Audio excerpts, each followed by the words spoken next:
How many of you are completely comfortable with calling yourselves a leader?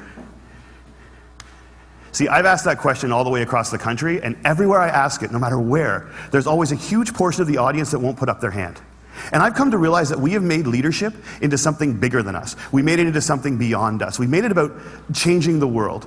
And we've taken this title of leader and we treat it as if it's something that one day we're going to deserve. But to give it to ourselves right now means a level of arrogance or cockiness that we're not comfortable with. And I worry sometimes that we spend so much time celebrating amazing things that hardly anybody can do, that we've convinced ourselves that those are the only things we're celebrating. And we start to devalue the things that we can do every day. And we start to take moments where we truly are a leader, and we don't let ourselves take credit for it, and we don't let ourselves feel good about it.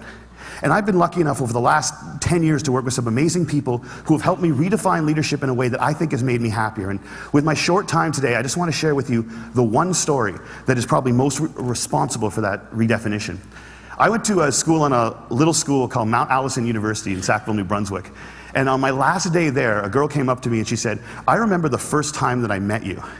And then she told me a story that happened 4 years earlier. She said, "On my day before I started university, I was in the hotel room with my mom and my dad, and I was so scared and so convinced that I couldn't do this, that I wasn't ready for university, that I just burst into tears.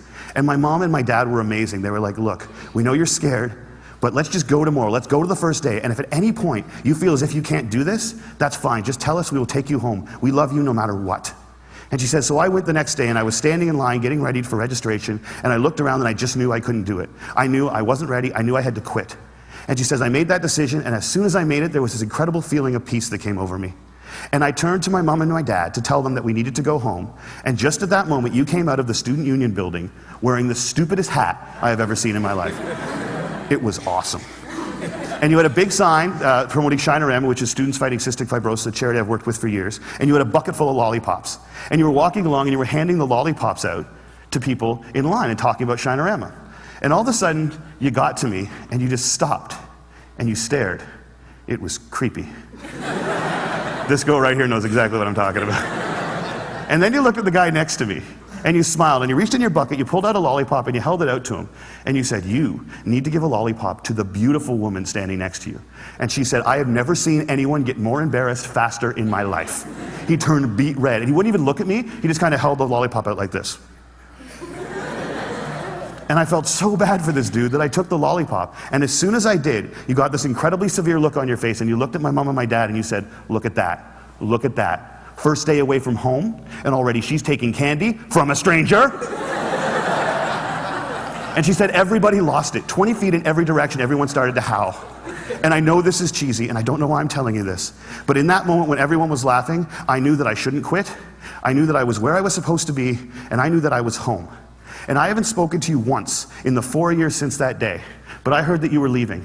And I had to come up and tell you that you've been an incredibly important person in my life, and I'm going to miss you. Good luck. And she walks away, and I'm flattened.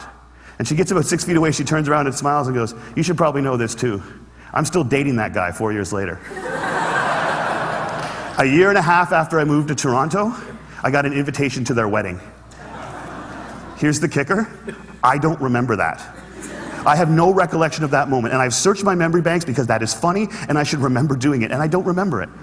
And that was such an eye-opening, transformative moment for me to think that maybe the biggest impact I'd ever had on anyone's life, a moment that had a woman walk up to a stranger 4 years later and say, "You've been an incredibly important person in my life," was a moment that I didn't even remember. How many of you guys have a lollipop moment, a moment where someone said something or did something that you feel fundamentally made your life better? All right. How many of you have told that person they did it? See, why not? We celebrate birthdays where all you have to do is not die for 365 days. And yet we let people who have made our lives better walk around without knowing it. And every single one of you has been the catalyst for a lollipop moment. You have made someone's life better by something that you said or that you did. And if you think you haven't, think about all the hands that didn't go back up when I asked that question. You're just one of the people who hasn't been told. But it is so scary to think of ourselves as that powerful. It can be frightening to think that we can matter that much to other people. Because as long as we make leadership something bigger than us, as long as we keep leadership something beyond us, as long as we make it about changing the world, we give ourselves an excuse not to expect it every day from ourselves and from each other. Marianne Williamson said, "Our greatest fear is not that we are inadequate. Our greatest fear is that we are powerful beyond measure. It is our light and not our darkness that frightens us." And my call to action today is that we need to get over that. We need to get over our fear of how extraordinarily powerful we can be in each other's lives. We need to get over it so we can move beyond it. And our little brothers and our little sisters, and one day our kids, or our kids right now, can watch us start to value the impact we can have on each other's lives more than money and power and titles and influence.